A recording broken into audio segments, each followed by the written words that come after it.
আসসালামু আলাইকুম। আজকে হচ্ছে আমরা ডিফারেন্সিয়েশন ইকুয়েশন এর আরেকটা নতুন মেথড দেখব, সেটা হচ্ছে এক্সাক্ট ডিফারেন্সিয়েশন ইকুয়েশন। তো আজকে যেহেতু আমাদের এই মেথডের প্রথম পার্ট, তো আমরা এর একটু বিস্তারিত দেখব। তো এই ক্ষেত্রে আমরা যখন এক্সাক্ট ডিফারেন্সিয়েশন ইকুয়েশন ম্যাথগুলো করতে যাব, আমাদের এই মেথডে অন্যান্য মেথড থেকে একটু ভিন্ন, এবং এই মেথডটা একটু মনে রাখতে হবে, অনেক কিছু মনে রাখতে হবে এই মেথডে।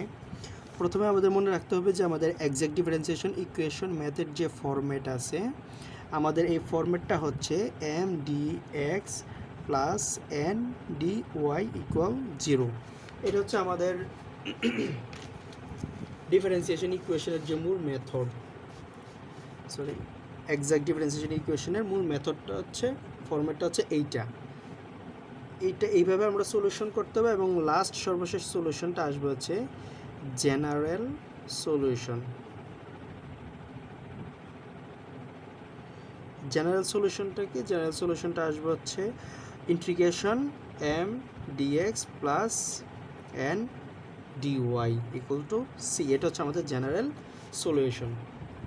তো আমাদের এক্সাক্ট ডিফারেন্সিয়েশন ইকুয়েশন ম্যাথগুলো করার জন্য কী কী মনে রাখতে হবে, আমরা যদি সরাসরি একটা এক্সাম্পল দিয়ে আমরা দেখি তাহলে সুবিধা হবে। একটা এক্সাম্পল সাপোজ আছে 2xy dx plus 1 plus x square dy equal 0। Suppose এইটা হচ্ছে আমাদের দেওয়া আছে। তো আমরা এখানে যে জিনিসটা করব, আমরা সেটা হচ্ছে একটু এখানে লক্ষ্য রাখবো যে আমাদের যেহেতু মেইন ফরম্যাট হচ্ছে এম ডিএক্স এবং এন ডিওয়াই, তো আমাদের হচ্ছে এই দুইটা ফরম্যাটে আনতে হবে। তো ডিএক্সের সাথে যে জিনিসটা থাকবে, যেহেতু সেটা হচ্ছে এম ডিএক্স, তাহলে ডিএক্সের সাথে যা থাকবে সেটা এম। তাহলে এখানে ডিএক্সের সাথে যেটা আছে সেটা হচ্ছে আমরা এম ধরে নিব, 2xy, আর কিছু নাই। ঠিক একই রকমভাবে এখানে এন ডিওয়াই আছে, অর্থাৎ ডিওয়াইয়ের সাথে যে মানটা থাকবে সম্পূর্ণটা হচ্ছে আমাদের এখানে এন। এই মানটা হচ্ছে আমরা আলাদা করে নিব প্রথমে, করার পর আমরা ডিফারেন্সিয়েশন করব এই যে মানটা আছে সম্পূর্ণ মানটাকে। এই জায়গায় আরেকটু জিনিস মনে রাখতে হবে, সেটা হচ্ছে আমাদের এই এক্সাক্ট ডিফারেন্সিয়েশন মেথডের ক্ষেত্রে আমরা যখন এমকে ডিফারেন্সিয়েশন করব, তখন হচ্ছে অবশ্যই আমরা ওয়াইয়ের রেসপেক্টে ডিফারেন্সিয়েশন করব। অর্থাৎ এমকে আমরা, এমের যে মানটা সেই মানটাকে আমরা ওয়াইয়ের রেসপেক্টে ডিফারেন্সিয়েশন করব, এবং আমাদের এনের যে মানটা আছে ওই মানটাকে আমরা এক্সের রেসপেক্টে ডিফারেন্সিয়েশন করতে হবে। সেটা হচ্ছে আমাদের মনে রাখতে হবে। এইভাবে যদি আমরা না করি তাহলে হচ্ছে সলিউশন করা যাবে না। তো এটাকে যদি আমরা ওয়াইয়ের রেসপেক্টে ডিফারেন্সিয়েশন করি, তাহলে এখানে আমরা দেখতে পাচ্ছি যে 2x, তাহলে এটা একটা কনস্ট্যান্ট আকারে আছে। ওয়াইয়ের রেসপেক্টে যখন ওয়াইকে ডিফারেন্সিয়েশন করব তখন হচ্ছে এটা 1 হয়ে যাবে। এখন যদি আমরা এই পাশে লক্ষ্য করি, এক্সের রেসপেক্টে যদি 1কে ডিফারেন্সিয়েশন করি তাহলে 1 হচ্ছে একটা কনস্ট্যান্ট, তাহলে এখানে হয়ে যাবে 0, প্লাস এক্সের রেসপেক্টে যখন এক্স স্কোয়ারকে ডিফারেন্সিয়েশন করব তখন এটা কি হবে, পাওয়ারটা সামনে চলে আসবে, এক্স হবে, এবং পাওয়ার থেকে 1 মাইনাস হবে, তো 2 থেকে 1 মাইনাস গেলে একই হবে। তাহলে এখানে আসতেছে কি 2x, আবার এই পাশেও আসতেছে 2x। আমাদের উভয় পাশে অর্থাৎ এম এবং এন দুইটার যে সলিউশন আসবে, যে মানটা আসবে, সেই মানটা অবশ্যই একই রকম হতে হবে। এক্সাক্ট ডিফারেন্সিয়েশন মেথডের ক্ষেত্রে আমাদের মনে রাখতে হবে যে দুইটা মান আছে আমাদের, সেই দুইটা মান একই রকম হতে হবে। কারণ দুইটার মান যদি একই রকম হয় তাহলে আমরা এখানে লিখতে পারবো যে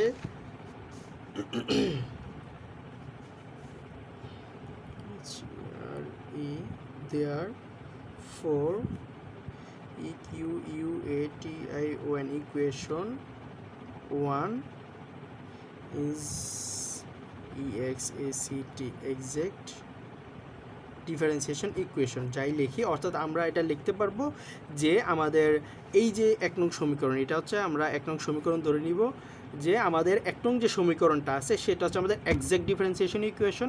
সেটা আমরা কীভাবে আইডেন্টিফাই করলাম, আমাদের ডিএক্সের সাথে যা আছে ওইটাকে এম ধরলাম, এবং ডিওয়াইয়ের সাথে যা আছে সেটাকে এন ধরলাম।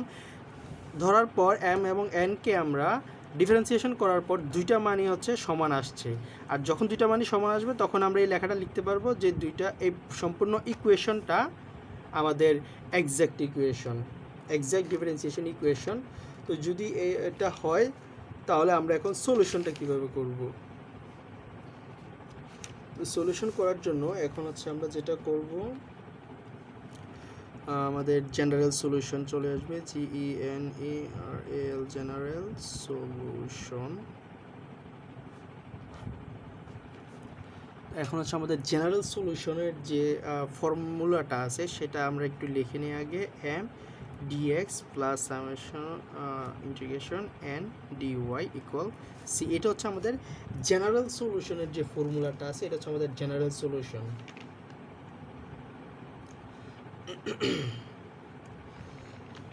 তো এখন হচ্ছে আমরা m এর মান এবং n এর মান বসাবো। এই ক্ষেত্রে m এর মানটা আমরা যখন বসাবো, dx এর সাথে যেটা আছে সেটাই হচ্ছে m, আমরা আগেও জানছি 2xy dx। এটা লিখে নিলাম পুরোটাই, m এর মানটা আমরা লিখে নিলাম। এখন হচ্ছে আমাদের যে nটা হবে dy এ, অর্থাৎ এখানে আমরা n কিন্তু সম্পূর্ণটা ধরছি। এই ক্ষেত্রে n এর মানটা যখন আমরা লিখবো ইন্টিগ্রেশন চিহ্ন দিয়ে, সেই ক্ষেত্রে আমাদের একটা জিনিস মনে রাখতে হবে, এক্সাক্ট ডিফারেন্সিয়েশন ইকুয়েশনের ক্ষেত্রে অবশ্যই x মুক্ত টার্ম, অর্থাৎ আমাদের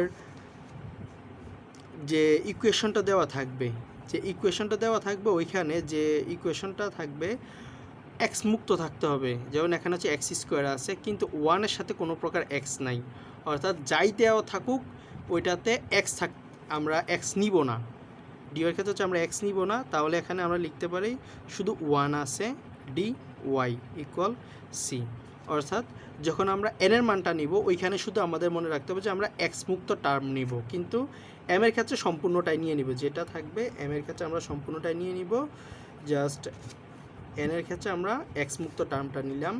নেওয়ার পর আমরা এখন যদি এটাকে আমরা ইন্টিগ্রেশন করি, তাহলে এখানে আমাদের ইন্টিগ্রেশন করলে কি আসতেছে, এখানে আমাদের 2x হচ্ছে।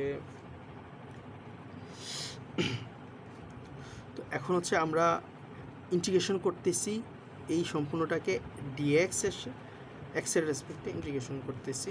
তো ইন্টিগ্রেশন যখন করতেছি এখানে হচ্ছে আমরা এক্সের রেসপেক্টে ইন্টিগ্রেশন করতেছি, মানে হচ্ছে এখানে আমাদের 2yটা হচ্ছে কনস্ট্যান্ট থাকতেছে, আর এক্সকে আমরা যদি ইন্টিগ্রেশন করি তাহলে এখানে হচ্ছে এক্সের পাওয়ার আমরা ধরে নিতে পারি যে মনে মনে 1 আছে এক্সের পাওয়ার, যদি কিছু না থাকে। আর ইন্টিগ্রেশনের ক্ষেত্রে যখন পাওয়ার 1 থাকে, এক্স টু দ্য পাওয়ার 1 বা x to the power n এর সূত্রটা কি সেটা আমরা জানি যে এক্সের সাথে পাওয়ারের সাথে এক যোগ হয় এবং পাওয়ারটা নিচে 1+1, অর্থাৎ পাওয়ারটার সাথে এক যোগ হয়ে যায়, অর্থাৎ এটা হচ্ছে n, এটা হচ্ছে n, এটা হচ্ছে n, পাওয়ার n, তাহলে হচ্ছে n+1 ডিভাইড বাই হচ্ছে n+1। তাহলে এইখানে যদি আমরা সেমভাবে বসাই তাহলে হচ্ছে এখানে এক্স উপর হচ্ছে 1+1, নিচে হচ্ছে 1+1, তাহলে এখানে কি আসতেছে, ইন্টিগ্রেশন তো করে ফেলছি, ইন্টিগ্রেশন চিহ্ন দেওয়া লাগবে না, 2y ইন্টু এখানে আসতেছে হচ্ছে আমাদের এক্স স্কোয়ার, নিচে আসতেছে হচ্ছে আমাদের 2। এটা হচ্ছে আমাদের এক পাশের মানটা। এখন 1 dy আছে, অর্থাৎ 1 লেখা যায় না, লেখাই কথা, শুধু dy আছে। dyকে যদি আমরা ইন্টিগ্রেশন করি তাহলে এখানে আসবে হচ্ছে শুধু আমাদের y আসবে, তাহলে হচ্ছে plus y equal to C, তাহলে এখানেও আসছে হচ্ছে plus y equal to C. এখন এটাকে আর কিভাবে সাজায় রাখা যায়, তাহলে এখন যদি আমরা দেখি এই টুটা এখানে গুণ আকারে আছে, এই দুইটা হচ্ছে কাটা যায়, তাহলে আমরা এখানে লিখতে পারি X square Y plus Y equal to C. তাহলে এখানে আমাদের জেনারেল সলিউশন থেকে আমরা যে মানটা পাইলাম এটাই হচ্ছে আমাদের এখানে সমাধান। তাহলে আমাদের এক্সাক্ট ডিফারেন্সিয়েশন ইকুয়েশন যে ম্যাথ, ওই ম্যাথের ক্ষেত্রে আমাদের যেই জিনিসগুলো ইম্পর্টেন্ট, যে জিনিসগুলো হচ্ছে মনে রাখতে হবে, সেটা হচ্ছে আমাদের এক্সাক্ট ডিফারেন্সিয়েশন ইকুয়েশনের জেনারেল সলিউশনটা হচ্ছে আমাদের জেনারেল সলিউশনটা হচ্ছে এইটা, আমরা এইটা দিয়ে ম্যাথ সমাপ্তি করব, এবং আমাদের ফরম্যাটটা হচ্ছে এইটা, অর্থাৎ আমাদের এক্সের সাথে যেই মানটা থাকবে ওইটাকে আমরা এম আকারে ধরে নিব, আর ওয়াইয়ের সাথে যা থাকবে ওইটাকে আমরা এন আকারে ধরে নিব। তো যে মানটা দেওয়া আমাদের যে ইকুয়েশন যে ম্যাথটা দেওয়া থাকবে, মূল ইকুয়েশনটাকে আমরা 1 নং সমীকরণ ধরে নিব। মূল ইকুয়েশন যেটা দেওয়া আছে ওইটাকে আমরা 1 ধরে নিলাম। ধরে নেওয়ার পর এক্সের সাথে এখানে যে মানটা আছে ওইটাকে আমরা এম ধরে নিলাম, এবং ডিওয়াইয়ের সাথে যে মানটা আছে ওইটাকে আমরা এন ধরে নিলাম। ধরে নেওয়ার পর এই জায়গায় একটু মনে রাখা লাগবে যে এমকে আমরা ওয়াইয়ের রেসপেক্টে ডিফারেন্সিয়েশন করব এবং এনকে আমরা এক্সের রেসপেক্টে ডিফারেন্সিয়েশন করব। এই জিনিসটা ভুল করা যাবে না। এই জিনিসটা ভুল করলে হচ্ছে একটু সমস্যা, এই সলিউশন হবে না। এবং পরবর্তীতে এম এবং এনকে যখন আমরা ডিফারেন্সিয়েশন করার পর যেই দুইটা মান পাবো, দুইটা মান অবশ্যই একই রকম হতে হবে। যদি একই রকম না হয় তাহলে সলিউশনটা হবে না। যদি একই রকম হয় তাহলে অবশ্যই আমরা লিখতে পারবো যে therefore equations one is exact differentiation equation. তখন আমরা হচ্ছে আমাদের যে জেনারেল সলিউশনের যে জেনারেল সলিউশনটা আছে, তখন আমরা আমাদের জেনারেল সলিউশনটা বসাবো। এই বসানোর সময় আমাদের একটু মনে রাখতে হবে ডিএক্সের সাথে যেটা থাকবে আমরা সেটা সম্পূর্ণটা লিখব, কিন্তু ডিওয়াইয়ের সাথে যে এনের মানটা আছে, ডিওয়াইয়ের সাথে যে মানটাকে আমরা এন ধরছি ওইটা বসানোর সময় এই জায়গায় শুধু এক্স মুক্ত টার্ম লিখতে হবে। এই জায়গায় শুধু এক্স মুক্ত টার্ম, এক্স যে টার্মে থাকবে ওই টার্মটা লেখা যাবে না। যেমন এখানে এক্স স্কোয়ার আছে, ওইটা লেখা যাবে না। যদি 3xy থাকতো, এইখানেও এক্স যুক্ত আছে, তাহলে এই টার্মটাও লেখা যাবে না। এমন একটা টার্ম লিখতে হবে যেখানে হচ্ছে ওয়াই নাই, সরি এক্স নাই, এক্স মুক্ত থাকতে হবে। তারপর হচ্ছে আমাদের সাধারণভাবে সলিউশন করলে যেটা আসবে সেটা হচ্ছে আমাদের আনসার এখানে।